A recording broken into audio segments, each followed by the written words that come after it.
Oprah interrupts Tupac mid-sentence on live TV, but you're setting a bad example. You're too intense, too confrontational for young people. The studio goes dead quiet as cameras capture her judgment. Tupac's calm, measured response not only shocks Oprah into silence, but transforms the entire interview into something completely different. What started as an ambush becomes a masterclass, and Oprah later calls it the most important conversation of her career. Before we continue this incredible story, don't forget to subscribe and hit the like button. We share these powerful stories regularly.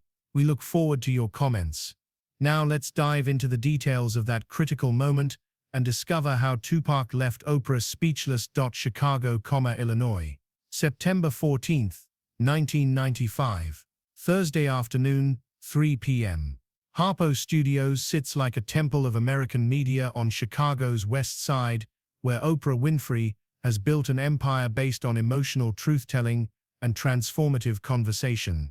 The massive production facility spans multiple city blocks, housing sound stages, editing suites, and administrative offices that employ over 400 people dedicated to creating television that claims to enlighten and inspire American audiences. The main studio holds 300 audience members, mostly middle-aged women who see Oprah as more than television host, more than celebrity, more like a trusted friend who helps them navigate life's complexities through the wisdom she shares with carefully selected guests. These women drive from suburbs and fly in from other states, some waiting months for tickets to attend tapings of a show that has become central to their understanding of how the world works. Today's atmosphere feels different from typical Oprah episodes.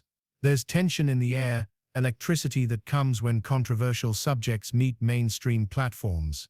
Security has been increased beyond normal protocols.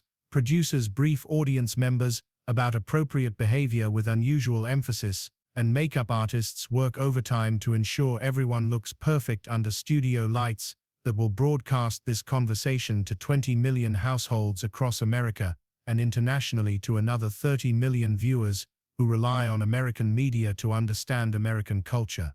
The guest green room buzzes with nervous energy that production staff try to mask behind professional efficiency. Producers review questions with clinical precision that suggests legal consultation. Lawyers check every detail for potential complications that could result in lawsuits or network sanctions, and publicists coordinate damage control strategies in case the interview goes sideways in ways that threaten carefully managed reputations and corporate relationships. This isn't typical Oprah territory.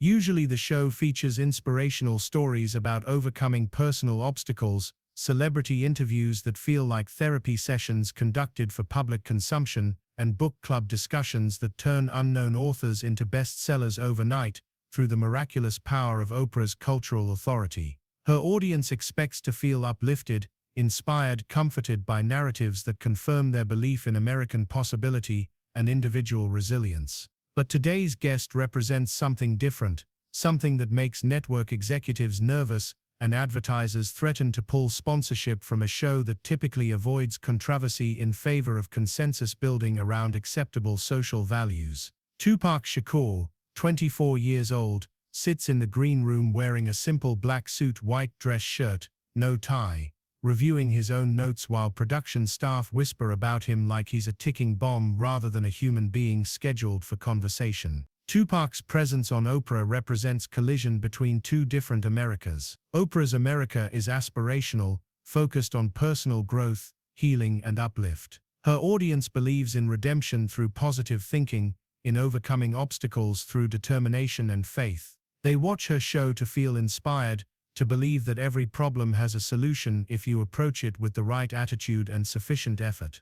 Tupac's America is grittier, more complicated, shaped by systemic injustice and daily survival. His music speaks to people who don't have luxury of positive thinking when rent is due and police treat them like enemies. His lyrics reflect experiences that Oprah's typical guests don't discuss: poverty that doesn't disappear through personal development, racism that doesn't respond to individual achievement, violence that emerges from desperation rather than choice. The collision feels inevitable from the moment Tupac walks onto the studio stage. Audience reaction is mixed, some applause, some visible discomfort, many curious expressions that suggest people trying to reconcile media image with actual person. Tupac looks smaller in person than his reputation suggests, younger, more thoughtful than the angry young man character that dominates news coverage of his legal troubles and controversial statements. Oprah greets him with professional warmth that feels slightly forced, like she's performing graciousness rather than feeling it. The opening questions start safely. His background, his rise to fame, his artistic influences. Tupac's responses are articulate, thoughtful, revealing someone far more intelligent and self-aware than his media coverage typically suggests. But safety doesn't last long. 15 minutes into the interview, Oprah shifts toward the topics that make network executives nervous and advertisers threaten to leave. She begins questioning his lyrics, his public statements, his influence on young people who might confuse entertainment with life guidance. The first challenge comes diplomatically, wrapped in concern for children and families. Oprah expresses worry about young people listening to music that discusses violence, drugs, and sexual content without understanding the difference between artistic expression and behavioral instruction. Her tone suggests motherly concern rather than moral judgment, but the underlying message is clear. Tupac's music might be harmful to impressionable minds. Tupac responds thoughtfully, explaining that his music reflects reality rather than creating it, that ignoring problems doesn't solve them, that young people living in challenging circumstances need art that acknowledges their experiences rather than pretending their struggles don't exist. His answer is measured, intelligent, delivered without defensiveness or anger. But Oprah isn't satisfied with his explanation. She presses harder, suggesting that artists have responsibility to provide positive role models rather than documenting negative realities. The studio audience nods in agreement, clearly siding with their beloved host against this young rapper whose music they don't understand and whose lifestyle they find threatening. That's when the tone shifts dramatically. Tupac is explaining his belief that honest art serves people better than sanitized entertainment when Oprah interrupts him mid-sentence. Not politely, not with apologetic gesture for cutting him off, but with the authority of someone who owns the platform and feels entitled to control the conversation. Her interruption carries judgment that has been building throughout the interview, frustration that this young man won't simply agree with her perspective and promise to create more positive music. She tells him directly that he's setting a bad example, that he's too intense, too confrontational for young people who need better guidance than what his music provides. The studio goes dead quiet. 300 audience members stop moving, stop whispering, stop doing anything except watching this moment unfold. Cameras capture the exact expression on Oprah's face, confidence mixed with moral certainty, the look of someone who believes she's delivering necessary truth to someone who needs to hear it. But something unexpected happens. Instead of responding with the anger or defensiveness that everyone expects, Tupac goes completely calm. His voice drops lower, his posture relaxes, and his expression becomes almost serene. The transformation is so dramatic that cameras automatically zoom in to capture it, sensing that something significant is happening. Tupac's response begins quietly, almost conversationally, as he acknowledges Oprah's concerns while gently challenging the assumptions behind them. He doesn't defend his music or justify his artistic choices. Instead, he does something far more powerful. He starts asking questions that turn the interview inside out. He asks Oprah whether she's listened to full albums or just selected lyrics taken out of context. He inquires about her understanding of the communities his music represents, whether she's spent time in neighborhoods where his audience lives. He questions the difference between discussing problems and creating problems, between reflecting reality and encouraging destructive behavior. But most importantly, he asks about responsibility. Not just his responsibility as an artist, but media responsibility for how they present his work, social responsibility for addressing the conditions that create the realities he documents, and personal responsibility for understanding situations before judging them. The questions aren't aggressive or confrontational. They're delivered with the calm confidence of someone who has thought deeply about these issues and arrived at conclusions through experience rather than assumption. TUPAC speaks like a teacher rather than a defendant, someone offering education rather than seeking approval.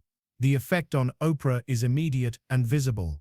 Her confident expression gradually shifts to uncertainty, then to something approaching discomfort, as she realizes she's being intellectually challenged by someone she expected to overpower through moral authority.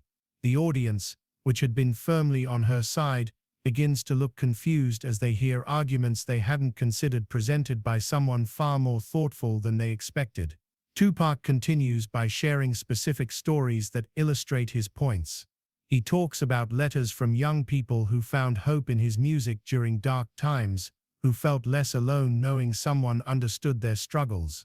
He describes conversations with mothers in housing projects who thanked him for speaking truth about their daily reality instead of pretending their problems don't exist. Most powerfully, he discusses his own transformation through education and self-reflection, explaining how reading, studying, and traveling opened his mind to different perspectives while maintaining connection to his roots. He demonstrates exactly the kind of personal growth that Oprah typically celebrates, but achieved through paths she hasn't considered legitimate. The studio remains absolutely silent throughout his response, which lasts nearly 10 minutes without interruption. Audience members who came expecting to watch their host school an irresponsible young rapper instead find themselves listening to sophisticated analysis of media representation, social responsibility, and artistic authenticity.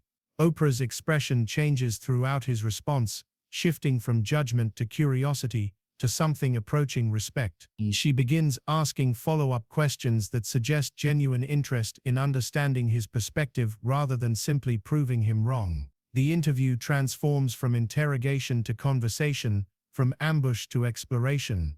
The remaining 30 minutes of the show feel completely different from the opening. Oprah asks about his reading habits, his political views, his hopes for social change. She inquires about his mother's influence, his educational background, his thoughts on leadership and responsibility. The questions demonstrate recognition that she's talking to someone far more complex and thoughtful than media coverage suggested. TUPAC's answers reveal depth that surprises even audience members who came with open minds. He discusses philosophy, literature, history, and psychology with fluency that demonstrates years of serious study.